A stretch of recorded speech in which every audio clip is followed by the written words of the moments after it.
Hello Madden Bible Nation, Sgibs here, not in your den, not in my den, but most certainly in the Mad Den. Show number 8, kicking off with a bang, right into it. We're going to talk Wes Welker, the New England Patriots, against Hines Ward of the Pittsburgh Steelers. Steel curtain defense, baby. We're going to talk about Hines Ward first here. 89 overall wide receiver, 85 speed. Now, that's one of Hines Ward's bugaboos his entire career, man. Never had that breakaway speed. How can you utilize him in an effective way to use in your scheme? His 85 speed does not get it done.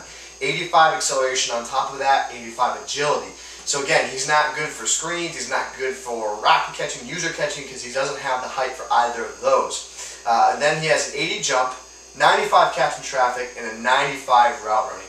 It's unbelievable. I mean, that's where you want to use him. You want to use him for quick routes. He's going to be able to get out of bumps. He's going to be able to run crisp, clean drag routes, maybe slants. Try to hit him over the middle of the field when he's going to get a lot of pressure, a lot of big hits on the ball carrier. Wes Welker, very similar to the Hines Ward type.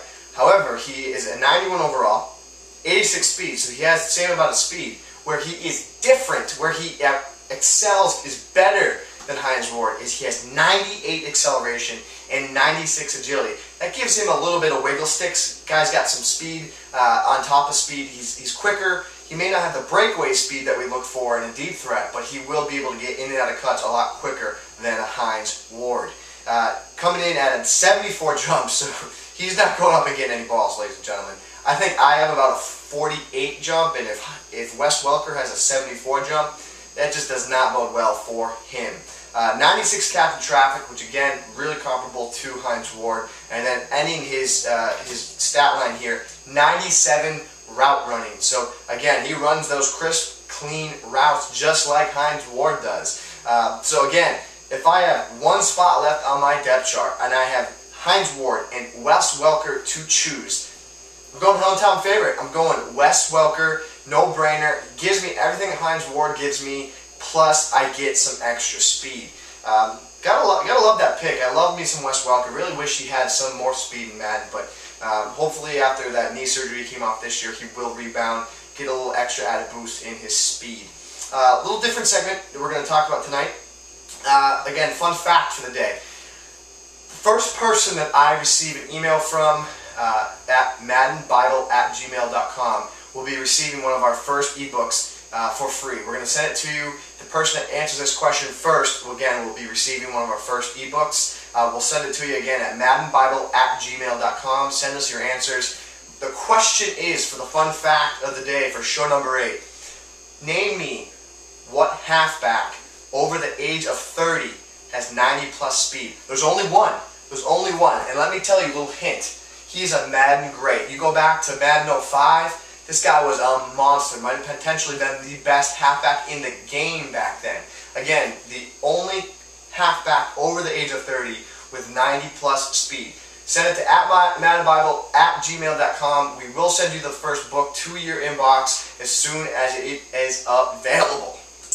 Ladies and gentlemen, next on our list, user, cut, and computer. We've been focusing heavily on the defensive side in the past shows, but today we're going to look at halfbacks. And first on the list is Kansas City running back Jamal Charles. He certainly came on the end of last season.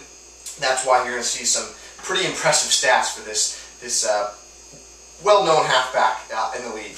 Jamal Charles comes in at 87 overall, 97 speed, 95 ball carrier vision, and a 97 elusiveness. Maurice Jones-Drew from the Jacksonville Jaguars, one of the best halfbacks in the league, undoubtedly. 96 overall, 94 speed, 97 ball carrier vision, but 93 elusiveness. Deangelo Williams from the Carolina Panthers, 92 overall, 94 speed, 96 ball carrier vision, and a 96 elusiveness. That is just, those stats are just make me happy.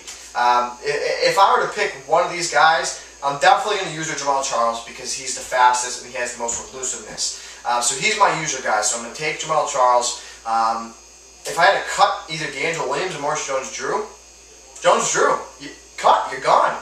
You're not on my team. You're not making the depth chart if I have Deangelo Williams to pick over you.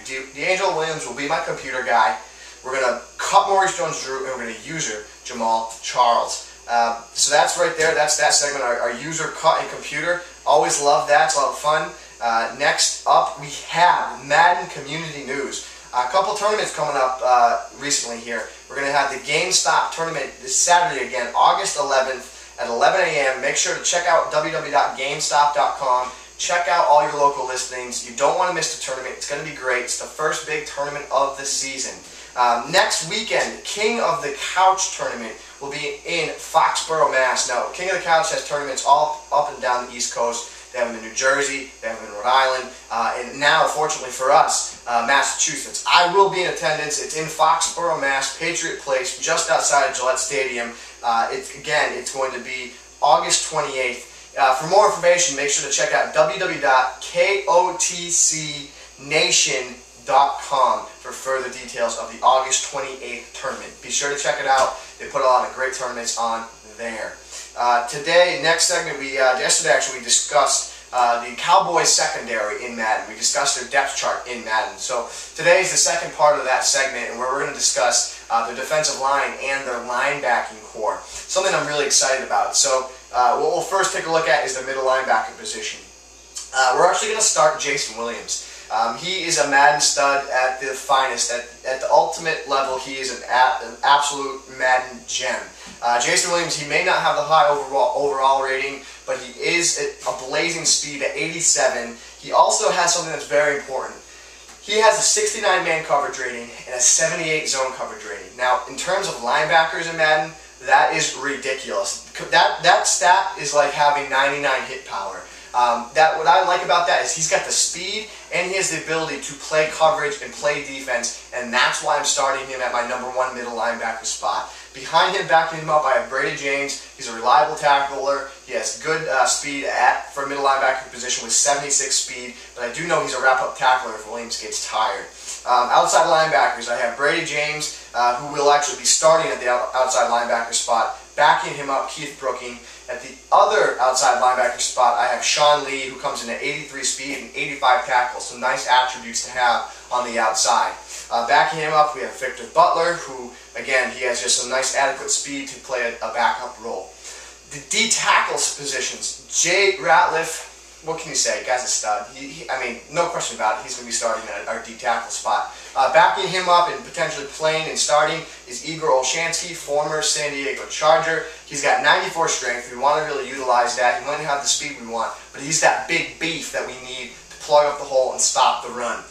Defensive ends, this is where you got to love the adjustments that we made. DeMarcus Ware, 1 spot, a 99 overall. Get some!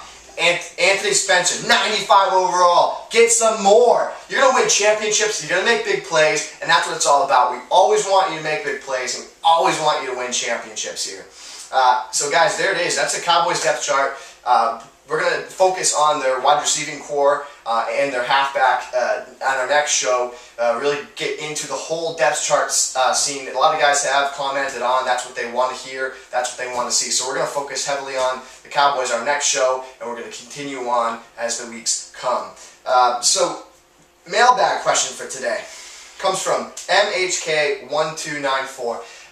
The question was quite long, but what he did ask is, Sgibs Z Farles, is post corner still effective in this year's game? The question to you is, yes, it absolutely is. Are you still able to use your catches as effectively as you were last year? No, you're not, but still the same principles behind that play are still there and are still effective.